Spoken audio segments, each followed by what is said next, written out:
नमस्कार, आपके साथ मैं हूं सुरभि शर्मा। स्वागत है आपका टीवी9 डिजिटल पर। दक्षिण पूर्व एशिया एक बार फिर तनाव की आग में झुलसता दिख रहा है। थाईलैंड और कंबोडिया, दो पड़ोसी देश, एक बार फिर आमने सामने आ गए हैं। सीमा के पास झड़प, एयर स्ट्राइक, सैनिकों की मौत और फिर युद्ध विराम तोड़ने के आरोप। लेकिन सवाल यह है कि आखिर ये लड़ाई किस बात पर है?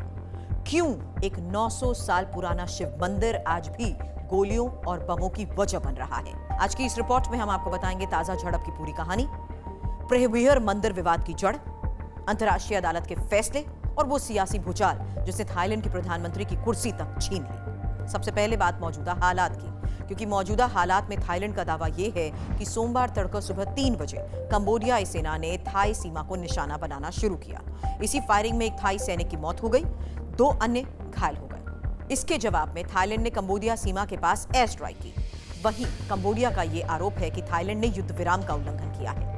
दोनों देश एक दूसरे पर सीधे आरोप लगा रहे हैं, जबकि सिर्फ कुछ महीने पहले अक्टूबर में ही अमेरिका के राष्ट्रपति डोनाल्ड ट्रंप की मध्यस्थता से युद्ध विराम कराया गया था और अब वो युद्ध विराम टूटता दिख रहा है। इस संघर्ष की कीमत सिर्फ सैनिक नहीं चुका रहे, बल्कि पिछले महीने की झड़प में थाईलैंड का दावा तो यह है कि 100 से ज्यादा कंबोडियाई सैनिक मारे गए हैं। उधर कंबोडिया का दावा है कि उनके 21 सैनिक मारे गए हैं, 50 नागरिक घायल हुए हैं, करीब 3 लाख से ज्यादा लोग विस्थापित हुए हैं, यानी निर्दोष आम लोग अपने ही घर को छोड़ने के लिए मजबूर हो चुके हैं। लेकिन असली लड़ाई शुरू होती है एक 900 साल पुराने शिव मंदिर से।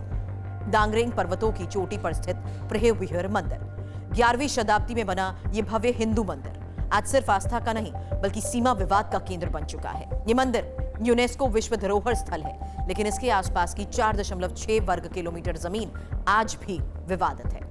इस विवाद की जड़ जाती है साल 1907 तक। उस समय कंबोडिया पर फ्रांस का उपनिवेशक शासन था। फ्रांस ने एक नक्शा तैयार किया था जिसमें प्रेहवियर मंदिर कंबोडिया की सीमा में दिखाया गया।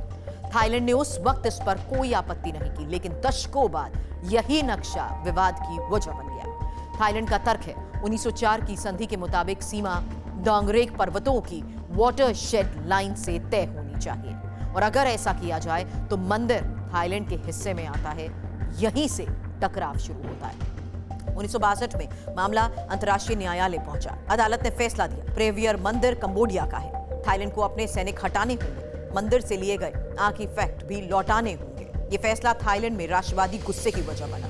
बाद में 2008 से 2011 के बीच दोनों देशों के बीच भारी सैन्य झड़प भी हुई।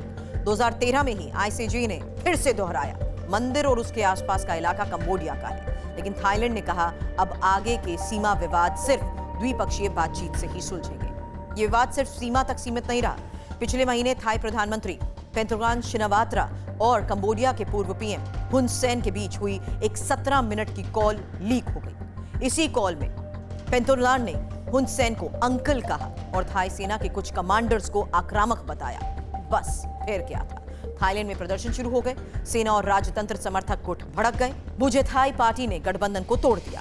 सरकार अल्पमत में आ गई। आखिरकार 29 अगस्त को शिनावात्रा को प्रधानमंत्री पद से हटा दिया गया। सवाल यही है, क्या एक ऐतिहासिक मंदिर आज भी दो देशों को युद्ध की ओर धकेलता रहेगा या फिर कूटनीति और बातचीत इस सदियों पुराने विवाद को शांतिपूर्ण अंजाम तक पहुंचा पाएगी? आप क्या सोचते हैं? कमेंट में अपनी राय जरूर दीजिएगा। वीडियो पसंद आया तो लाइक करें और करें शेयर और हमारे चैनल को करें सब्सक्राइब।